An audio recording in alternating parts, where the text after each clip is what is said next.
በስመ አብ ወወልድ ወመንፈስ ቅዱስ አሐዱ አምላክ አሜን።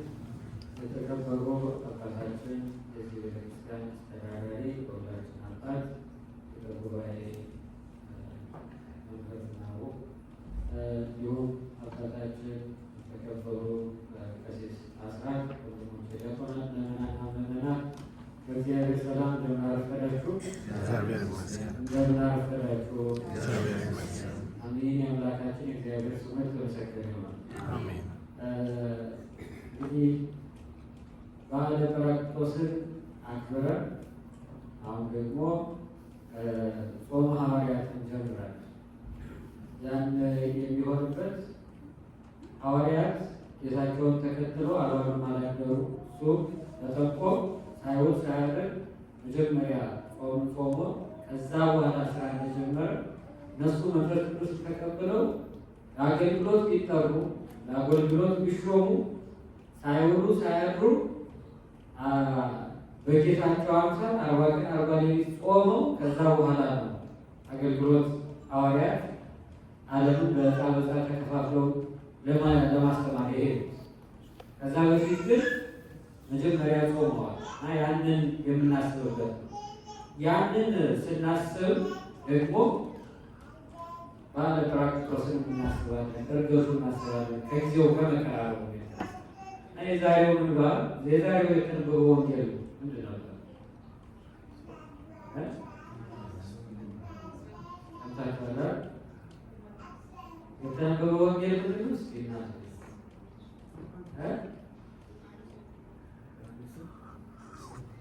እሺ፣ ዮሐንስን ዮሐንስ 14 የዮሐንስ ወንጌል ምዕራፍ 14 ከቁጥር 1 ጀምሮ እስከ 22 ያለው በቅዳሴያችን ላይ እመቦ እዚህ ብለን የምናዜመው አላል እሱ አዋጅ ነው። ታውቃላችሁ፣ ዜማ ምስጋና አዋጅ ነው።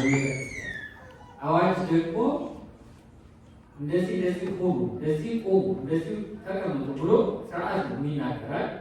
ልክ እንደዚህ ቅዳሴ ሲጀመር በንጉሥ ፊት መቆማችሁ ነውና ብሎ መጀመሪያ አንድ ሰው አዋጅ ይናገራል። እኛ አብረን ነው አዋጅ የምናውቀው። ያም ጥሩ ነው። አውጀ ነው ግን ሊገባል ቢያንስ ልናውቀው ይገባል። እና እዛ ላይ ምን ይላል? ምን ብለን ነው የምናዜመው? በራሳችን እየፈረደ ነው እግዚአብሔር በነገር በቤተ ክርስቲያን ቅዱሳት መጽሐፍት ሲነበብ የማይሰማ ይላል ይኖራል። በንጉሥ ክርስቶስ ፊት መቆምን የሚተው ቢል በቸልተኝነት የሚተው ቢኖር ይላል ከቤተ ክርስቲያን ወጥቶ ይሰደድ። ስለዚህ ሲነበቡ መልእክታቱ በደንብ ከልብ ሆኖ ማዳመጥ መስማት ያስፈልጋል። በዮሐንስ ወንጌል ምዕራፍ 14 ላይ ጌታችን መድኃኒታችን ኢየሱስ ክርስቶስ ይደንግጽ ልብክሙ መኑዌ ወመኑባዌ፣ ልባችሁ አይደንግጥ በእኔ እመኑ በአባቴ እመኑ ይላል። ልባችሁ አይደንግጥ በሉስ፣ ልባችሁ አይደንግጥ፣ ልባችሁ አይደንግጥ በእኔ እመኑ በእኔ እመኑ በአባቴ እመኑ። ምን ማለት ነው? ጌታችን ይህንን ስለምተናገራቸው ይህንን የተናገራቸው በምሴተ ሐሙስ ስጋውን ካቀበላቸው በኋላ ስጋውን ካቀበላቸው በኋላ ጌታችን ስለሚመጣው መከራ እየነገራቸው እያስተማራቸው ነበር።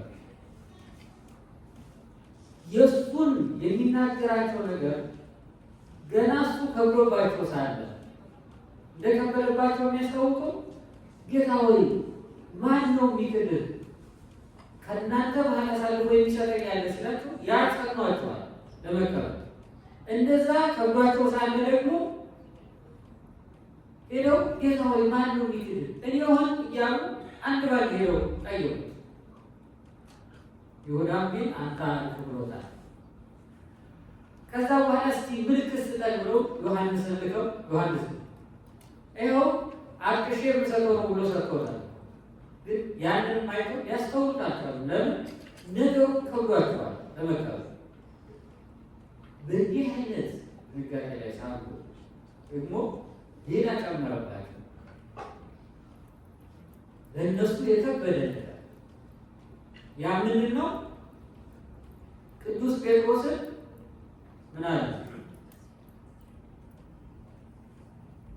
በእውነት ከኔ ጋር አብረን ልትጸና ትችላለህ ብሎ ጠየቀው። አሁን ጌታ ሆይ እውነት እውነት እልሃለሁ ዛሬ በዚህች ሌሊት ዶሮ 3 ጊዜ ሳይጮህ ትክደኛለህ ብሎ ነገራቸው። ያኔ ሐዋርያት ልባቸው ተሸበረ። አንተ እሞታለሁ እሰቅላለሁ አለ። ይሄ ደግሞ እንደማይቀር ነገረ። እሺ ብለን ተቀበለ። ሊያጽናና የሚችል አባት ሆኖ ባንተ ቦታ ይይዘን የነበረውን አለልን ያለውን ቅዱስ ጴጥሮስን ደግሞ ትክደኛለህ ትለዋለህ?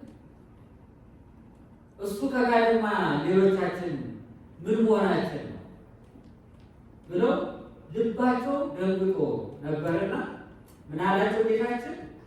ይደንግስ ልብክሙ፣ ልባችሁ አይደንግስ አይሸበር፣ እመኑ በእኔ እመኑ በአባቴ እመኑ፣ በእኔ እመኑ በአባቴ እመኑ።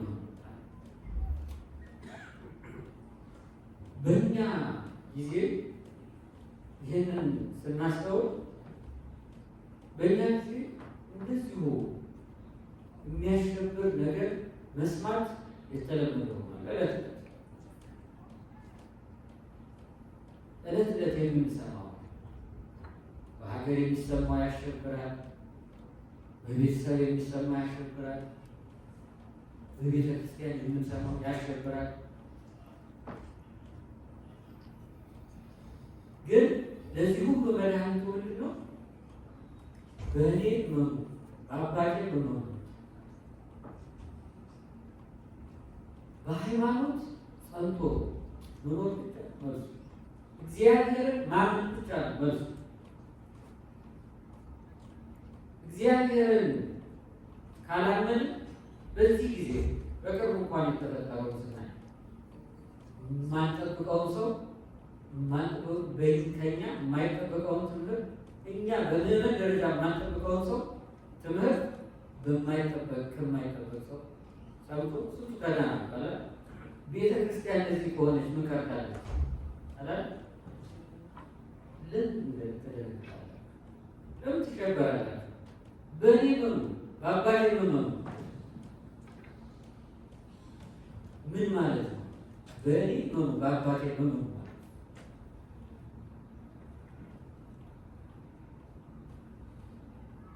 በእኔ እመኑ። እኔ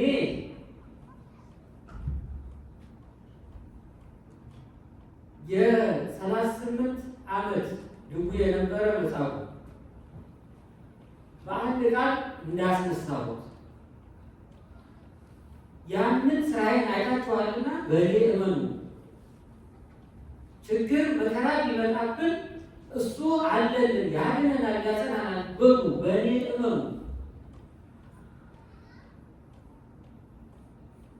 በባህር ላይ ማዕበል ቢነሳ ሰጠምን ጠፋን ባላችሁ ጊዜ ማዕበሉን ገስጬ ጸጥ እንዳደረኩት በእኔ እመኑ።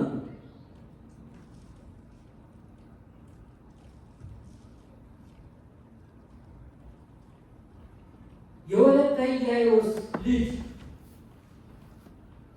ቢሞት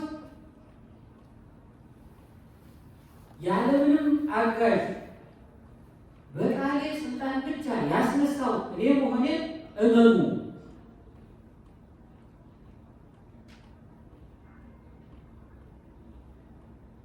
እንደዚሁ ደግሞ በባህሪ አባቴ በአባቴ በእግዚአብሔር እመኑ። እግዚአብሔር አብ ሰማይና ምድርን የፈጠረ መሆኑን ነው። ሰማይና ምድርን የፈጠረ አምላክ እንዴት በእኔ ሕይወት ልጠረጠረው ይችላል? እንዴት በትንሽ ነገር ሊጠረጠር ይችላል? ያቅተዋልን? እስራኤል ባህር ከፍሎ አሻግሯቸው በምድረ በዳ እየመራቸው ተጠራጠሩት ይላል። ተጠራጠሩት ይላል። ምን አሉ? እንደው እግዚአብሔር በምድረ በዳ ምና ሊያወርድልን ይችላል ብለው ተጠራጠሩ። እግዚአብሔር ቁጣ መዓት ነደደቻል። ከሰማይ አዕዋፍን የሥጋን ዘር ሁሉ አወረደላቸው። በሉ ምግቡ ባፋቸው እያለ ቁጣው በላያቸው ነደደ። ብዙዎች ተከሰሩ። ባህር አሻግሮ ያሳለፈ በምግብ በእንጀራ አቀረቀሩት በማየው። ስለዚህ በአባቴ እመኑ። እስራኤል እንደተጠራጠሩት አትጠራጠሩ። ልባችሁ ከዚህ ወደዚያ አይበል፣ ልባችሁ አይሸበር። ይደንግጥ ልብክሙ። ልብ ሲደነግጥ ምን ይሆናል? ከሚያውቁ ይረሳል። የሚያውቀውን ይረሳል። እምነት ይጠፋል። ያ ማለት በእኔ ልባችሁ አይደንግጥ፣ በእኔ እመኑ ማለት እኔ የሰራሁትን ስራ ዘወትር እያሰባችሁ በልባችሁ እያወቃችሁ እያወረዳችሁ ልባችሁን በቃሌ በእኔ ሕይወት አስነካችሁ አኑሩ ማለት ነው። ሐዋርያት እስራኤል እንደረሱኝ እንዳትረሱ። ቅዱስ ዳዊት በመዝሙሩ አንድ የሚናገረው እሱ የሚል መዝሙር አለ። ምን ይላል? ጌታ ሆይ የቀድሞ ጌታ ሆይ የቀድሞ ቸርነትህን አትደግምምን? ከእኛ ጋር አትወጣምን? የልዑል ክንድ እንደተለወጠች እግዚአብሔር ምሕረቱን ከእኛ እንዳራቀ። አይ ይህስ ስንፍና ይለዋል። ይህ የኔ ስንፍና ነው እንጂ እግዚአብሔር ክንዱ አይለወጥም። እግዚአብሔር ሁሌም ያው ነው። ስለዚህ በአባቴ እመኑ ማለት በአባቴ እመኑ ማለት ሰማይና ምድርን የፈጠረው እግዚአብሔር አብ እሱ እውነተኛ የባህሪ አምላክ እንደሆነ እኔም እውነተኛ የባህሪ አምላክ ነኝ ብላችሁ በአባቴ እመኑ። እኔ ልጁ እንደሆንኩ እመኑ ማለት ነው። አባቴ ሰማይና ምድርን ከፈጠረ ባህር ከፍሎ ካሻገረ ጠላትን አጥፍቶ ምድረ ርስት የተባለች እስራኤልን ካወረሰ እናንተንም እኔ ጠላት ዲያብሎስን አጥፍቼ ኃጢአትን ከፍዬ በጽድቅ በቅድስና አሻግሬ ምድረ ርስት የተባለች መንግሥተ ሰማያትን እንደማሻግራችሁ እመኑበት። ስለዚህ ባለው እምነታችሁ አትደንግጡ። ቅዱስ ጴጥሮስ ቢስት እሱ አይደለም የእሱ መሳት ወይ መጽናት አይደለም ቁም ነገሩ። በእኔ እመኑ፣ በአባቴ እመኑ። ብዙ ጊዜ በዘመናችን የቤተ ክርስቲያን አገልግሎት ሰው ተከታይ ሆኖ የመቅረት ችግር አለ። በሄድንበት ሰውን ስንሆን የወደድነውን ተከታይ በቃ ያ ሰው በነፈሰበት መንፈስ ሰው ሆኖ እንረሳለን። ሰው ሲስት መሳት፣ ሰው ጥሩ ሲሰራ አብሮ መስራት። ዳዊት በመዝሙሩ አንተ ዘነጋ ኃጢአተኛውን ባየ ጊዜ ከኃጢአተኛው ጋር ትሮጣለህ፣ ሌባውን ስታይ ሌባውን ትከተላለህ፣ ውሸታውን ስታይ አብረህ ትዋሻለህ። እንደዛ ኖረ ዝም ብለህ ደግሞ እኔ እንዳንተ እንድሆን ጠረጠርከኝ። አሁንም እመጣብሃለሁ። እግዚአብሔርን ነው ልናምን የሚገባ። ወደ ቤተ ክርስቲያን ስንመጣ ክርስቶስን አይተን ነው የመጣ ነው። ሰው አይተናል የመጣ ነው። በቤተ ክርስቲያን ውስጥ ሊስቱ የሚችሉ እንደ ቅዱስ ጴጥሮስ ያሉ አሉ፣ እንደ ይሁዳ ያሉ አሉ። እንደ ቅዱስ እንደ ይሁዳ ክደው ሰርቀው ዋሽተው ቀጥፈው መጨረሻ ላይ ተቀጥፈው የሚቀሩ አሉ። ለንስሐ ሲቀሩ እምቢ እያሉ ራሳቸውን የሚያጠቋሉ። እንደ ቅዱስ ጴጥሮስ ደግሞ ለጊዜው መስሏቸው ክደው ተመልሰው ደግሞ የሚያጸኑ አሉ። ተመልሰው ደግሞ ሌላውን የሚያጸኑ አሉ። በሌላው ጽናት የሚሆኑ አሉ። እውነተኛ የማይለወጥ ዘላለማዊ። ስለዚህ እኔን መሩ፣ በአባቴ መሩ፣ በእኔ መሩ። ልባችሁ አይደንግጥ። መከራ ቢመጣ በአንድምታው ተርጓሚ ላይ አባቶቻችን ምን ይላሉ መሰለህ? መከራ ቢመጣ አንተ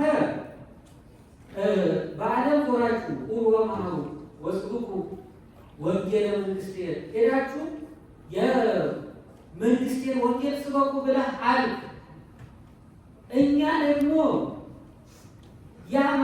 ያንን ማድረግ ቢሳንን ያን ማድረግ ባንችል የሚመጣው መከራ ቢያስክደን ብለን ፈራን።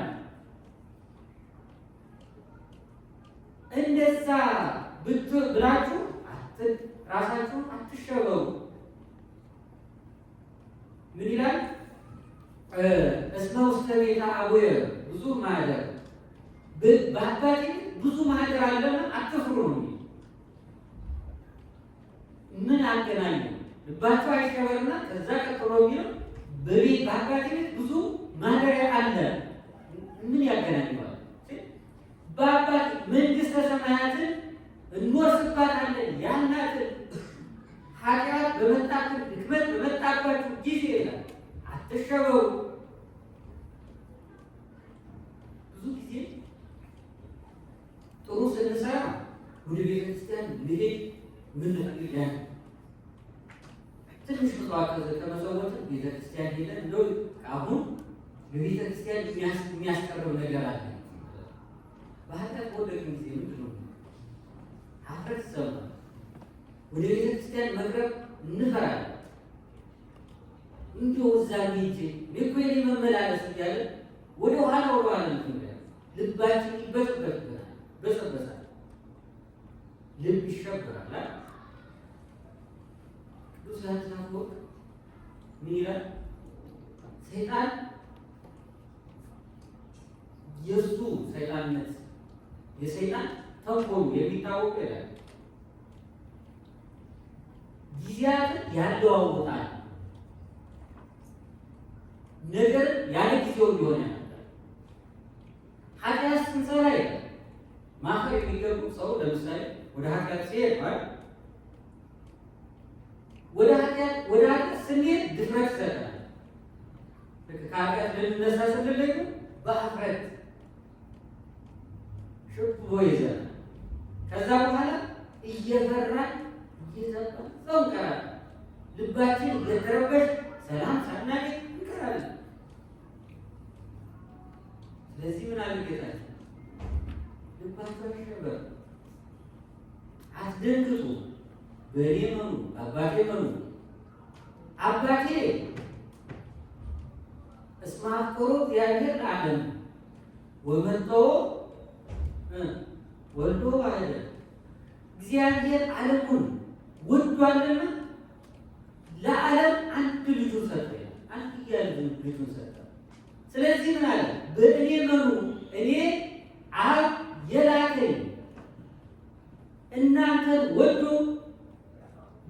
ስለ ዓለም ፍቅር የተላኩኝ የእግዚአብሔር አብ ልጅ መሆኔን በእኔ መኑ።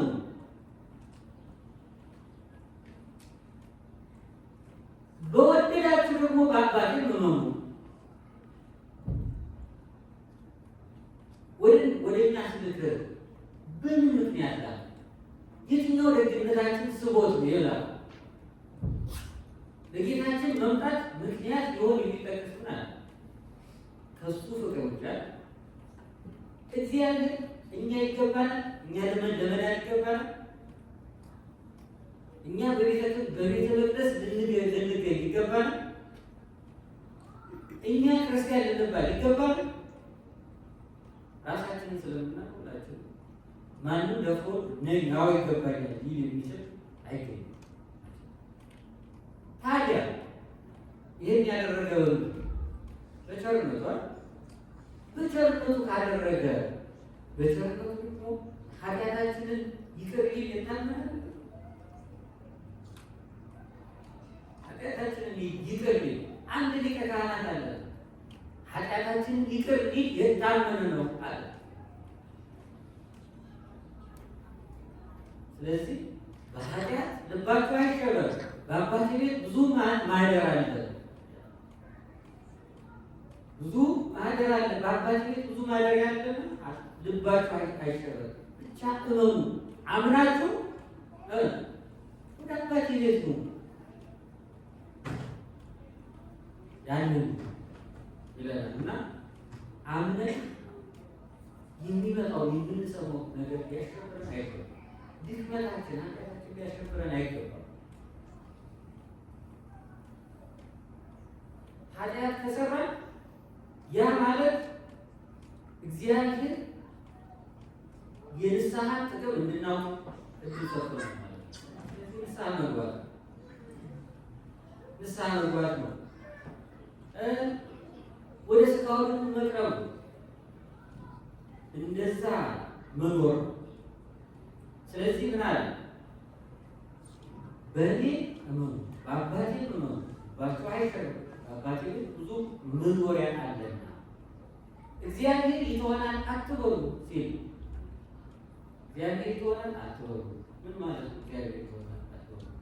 ጌታችን ስለ ስቅለቱ ሲያወራ በዛው ደግሞ እንደሚሄድ እንደማያገኙ ሊከተሉት እንደማይችሉ እየነገራቸው ነበር ጌታችን። ያንን ሲሰሙ ልንከተለው ካልቻለን ሁሉን ትተን ተከትለን እዚህ ስንደርስ መከተል ካልቻለን ብቻችንን ቀረን እኮ ማለት ነው ብለው አስበው ፈርተው ነበርና ጌታችን ባቸው ኃይል እንግዲህ በእኔ መባባት ነው።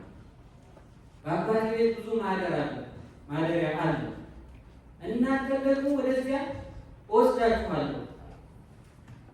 ወላጅ እንደሌላቸው አልተዋችሁም። የሀዲስ እንደ ወላጅ አልባ አልተዋችሁም። ስለዚህ ምን ይላል? በእኔ እመኑ፣ በአባቴ እመኑ።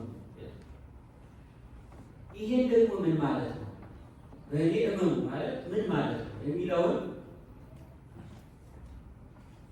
ምን ይላል? ዘያምን ብየ ግብረ አነ ገብር ውእቱኒ ይገብር።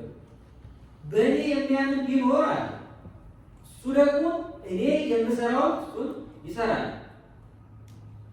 ወዘያአብ ይገብር፣ ከዛም ደግሞ የሚበልጥ ይሰራል። ማመን ማለት ዝም ብሎ አይ በምትለው እስማማለሁ ማለት አይደለም። ማለት ምን አለው? እምነት ስራ ነው። ጌታችን እንደው መኖር ይጠይቃል። ጌታችን በትህትና መጥቷል። የዲያብሎስ ኃጢአት በትዕቢት መጥቶ ነበረ። እሱ በትህትና ኃጢአት በስጋ ከይሲ በእባብ ተሰውሮ ዲያብሎስ ሰውን የውሸት ትምህርት አስተምሮ አታሎ ከሕይወት መንገድ አውጥቶት ነበር። አነ ውእቱ ትንሣኤ ወሕይወት፣ እኔ ትንሣኤና ሕይወት ነኝ ያለ እኔ ትንሣኤ እኔ እውነትም መንገድም ሕይወት ነኝ ያለ ክርስቶስ ደግሞ በስጋ ማርያም ተሰውሮ መጥቶ የዲያብሎስን ጥበብ ሽሮ እኛ ወደ ሕይወት ወደ እውነት መንገድ መጥቶናል፣ ሰብኮናል። ያን ያደረገ በምንድን ነው? በትህትና በጥበብ እግዚአብሔር ኑሯችን እንደዛ ሊሆን ይገባል። ሲመጣ የመጣው በፍቅር ነው። ኑሯችን ፍቅር ሊኖር ይገባል። በእኔ እመኑ ማለት ምን ማለት ነው? ፍቅር ይኖራችሁ ማለት ነው። በእኔ እመኑ ማለት ምን ማለት ነው? ትህትና ይኖራችሁ ማለት ነው። በእኔ እመኑ ማለት ምን ማለት ነው? ቃሌን ጠብቁ ማለት ነው።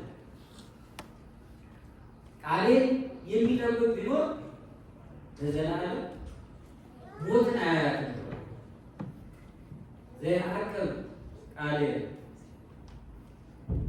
ኢይሬያ ለሞት ሞትን አያያትም ብሎ ነግሯቸዋል። ስለዚህ በእኔ እመኑ የተሰጠን የተጠራ ነው። አምነን ብቻ ደግሞ ለራሳችን እንደምንድን ነው አይደለም። ጌታችን የመጣው ለምንድን ነው? ለራሱ ሊያገለግል አይደለም። የጠፋውን ፍለጋ እኛ የጠፉ ሰዎች እንዳሉ የጠፋ ሰው ሲባል ምናልባት ልጆቻችን ካስቸገሩ ልጆቻችን ጋር ወይ ደግሞ ነው ዘመድ ጓደኛ ካለ ከዛ አልተናነስ የተጠራ ዓለሙን ሁሉ ሰብከን ወደ ወንጌል ልናመጣ ወደ ሃይማኖት ልናመጣ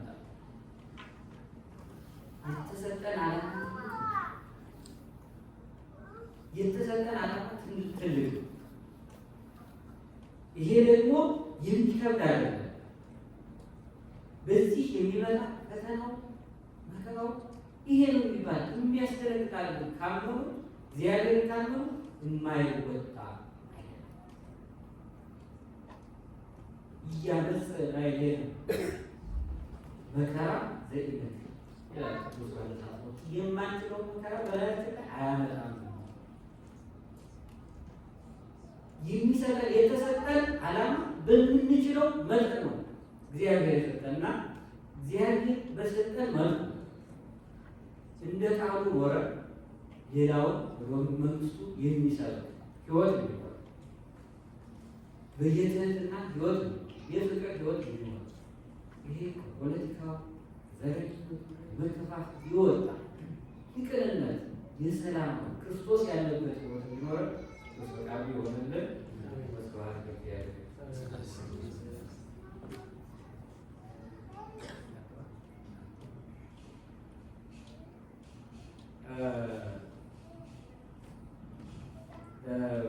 Today's gospel is from the Gospel of St. John, chapter 14, verse 1.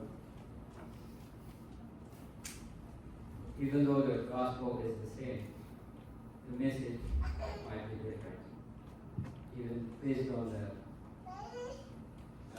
experience, the life that we experience. Right? In this gospel, our Lord says, "Let your heart not be troubled. Believe in me, and also believe in my Father." Then he says, "In my Father's house there are many places. There's many places for you." Says, "For that reason, do not be troubled." Say, "I'm telling you that I will go. Where I go, you will not follow. But later on, you will follow." And St. Thomas, hearing this, he said, "Lord, we don't know where you're going. We don't know the way you're going. But you're saying that we're going to follow you." Right? You're saying that we're going to follow you, but we don't even know where you're going. Are we going to follow you? So, for this, our Lord responded saying, I am the way, the truth, and the life. Now, as we live as Orthodox Christians, what we are struggling in this life is in this world is building our life. Daily we labor tirelessly to have a life. We go to school. Why? To have a life, right? We go to work. Why? To have a life. So everything is about life. What is life? What is life for us? Christ said, I am the way, the truth, and life, right? Okay, it is easy to say that, okay, Christ is my life. But what does it mean? Just saying that, oh, Christ is my life, is that going to make us have a life? So what does it mean to, what does our Lord mean by the way, the truth, and the life?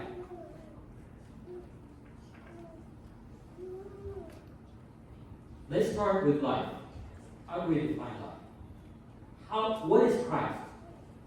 What is Christ? In the book of Acts, we find the story of the Ethiopian Enoch, right? So the Ethiopian Enoch went onto the chariot with Philip. And while they were going, St. Luke writes to us and says that he preached to him about Jesus, right? So St. Philip preached Jesus to whom? Huh? You guys with me? You guys are with me, right? So St. Philip preached Jesus to whom? Huh?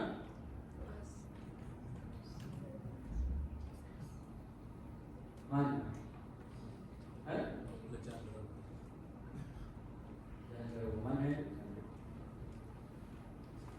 The parents are listening more than you guys. Let's say it together. Okay. Philip preached Jesus to whom? Still, the answer is given to you guys. To the Jandarava, right? Jandarava is Enoch, right? So to the Ethiopian Enoch. So Philip preached Jesus to the Ethiopian Enoch, right? So he preached him about Jesus. What do you think he said to him? Imagine their conversation on that chariot. What do you think he said to him? That Jesus loves you. You know, you're okay the way you are.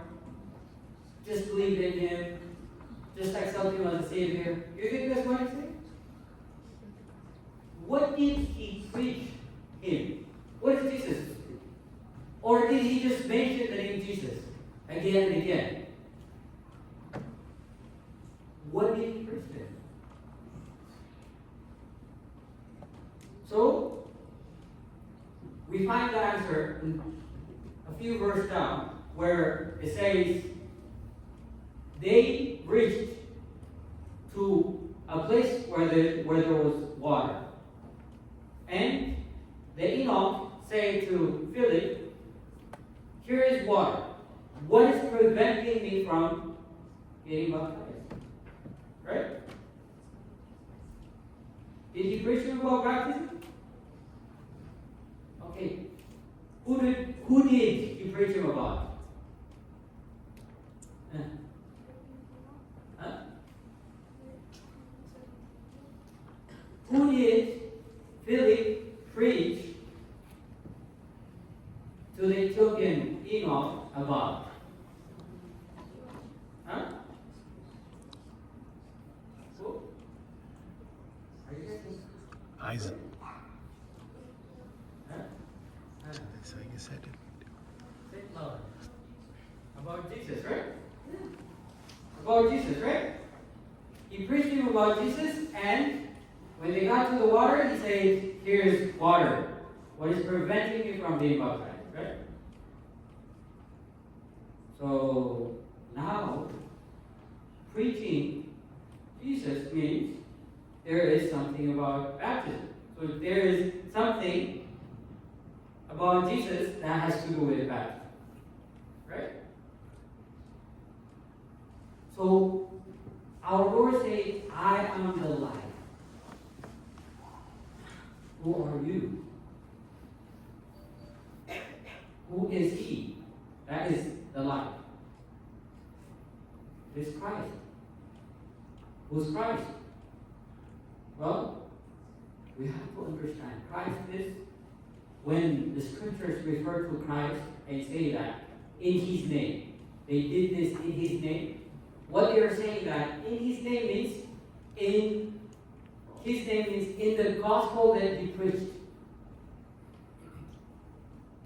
In his name means in what he stood for, what he lived for. See? So preaching Jesus means the gospel. So he preached in the gospel. And our Lord tells us that I am the life. No, now we know that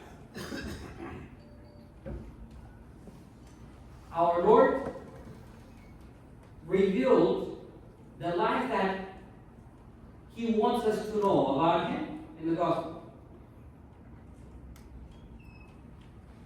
So, I am the life means the Christ which I am revealed, which is revealed in the gospel, is your life. The Christ that is revealed in the gospel is your life. The Christ that was born in a manger, in humility. The Christ that took flight to Egypt for the sake of peace. Right? The Christ that was baptized by John the Baptist. The Christ that traveled from city to city seeking man. He says, that is your life.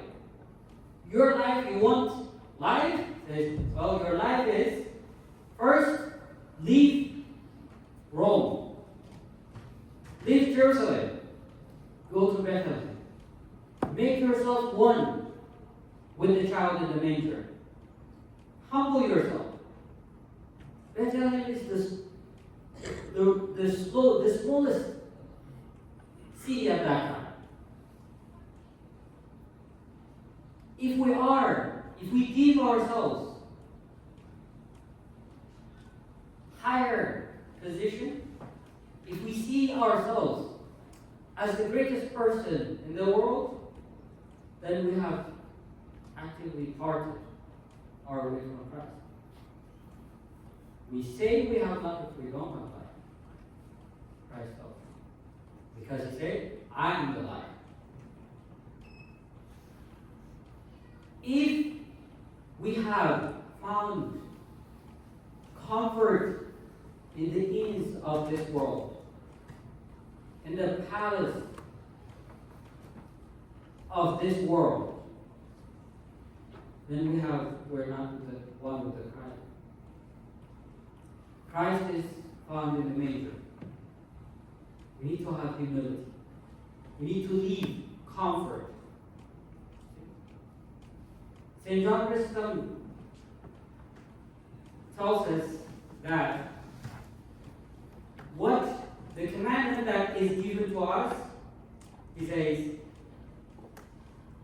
the commandment that is given to us is not hard. It's not beyond what we can. There is no sin that is greater than our capability. The only reason we keep falling into sin is because we chose to.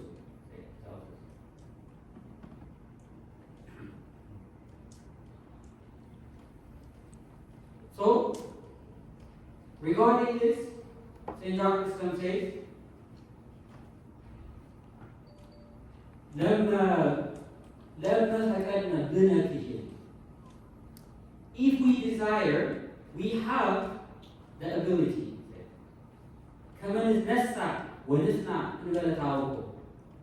So that we can rise and be firm without any trouble. So our Lord said in the gospel, do not be troubled. Believe in me and in my Father. Believe in me means, say, because there is a bunch of mansions in my Father's house, I will go, and you don't know where I go, but I will come and take you.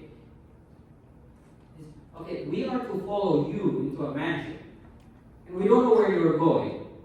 To believe in you is to wait for that mansion and to follow you. If we are to follow you, says we don't know the way.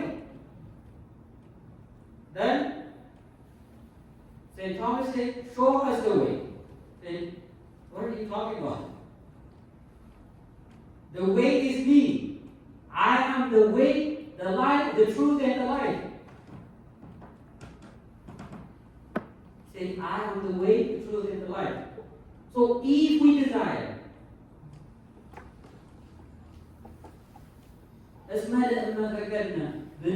if we desire, we have the ability to live without trouble.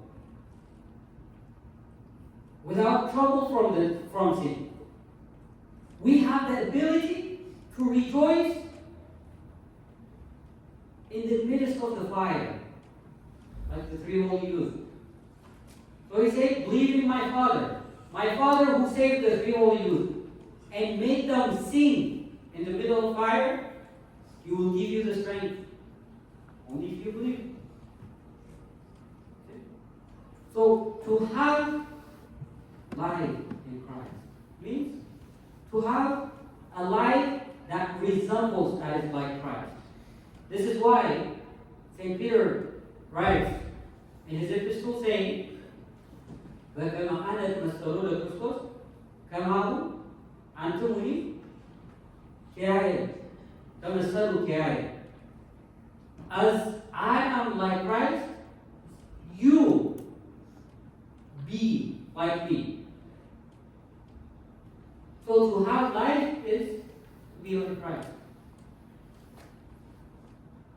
To be like Christ means humility and forgiveness as well. Did Christ wait until we apologize to save us? Forgive us? We sinned, right? We sinned, and we should be paying a price to make peace with him, right? What did he do instead? He came down and humbled himself to be in our image and likeness, so that he may restore us to his image and likeness, says St. Ignatius. He came down. Then after that, he walked in this earth in humility. When King Herod tried to kill him, as a weak child, he took flight to Egypt in the arms of his mother. And there he suffered. All this is for what? Is it to conquer something? No. To forgive man. To forgive man. All this. Then he came back. He fasted 40 days and 40 nights after being baptized. All forgive man. Then he preached truth, the gospel. As he was preaching, know what happened. Those whom he came to save, they were trying to find a way to deceive him. They would question him in order to find faults from him, right? And still, he was patient with them. Then they were not too happy with even that they took him and crucified him and killed him on the cross. And it is even through that, even when he was on the cross, the last thing that he could do is forgive them. Father, they do what they do not know. So for that reason, forgive them. His forgiveness is carrying the cross. He forgave us, carrying the cross, being spat on, being whipped, and suffering. And through that, in his patience, he forgave us. How do we forgive our brothers? How many times do we wait until we are asked? Until we hear an apology, right? Sometimes even after our apology, our heart is too strong to forgive. Right? So, Christ says, I am light, the light, the way, the truth. That means if our life does not resemble or is not heading to the direction of imitating Christ himself, then we don't have life. Having a big car, a big house, just means you exist. Doesn't mean we have life. So our Lord told us, believe in me and believe in my Father. For I am the way, the truth, and the life. May God give us a life which truly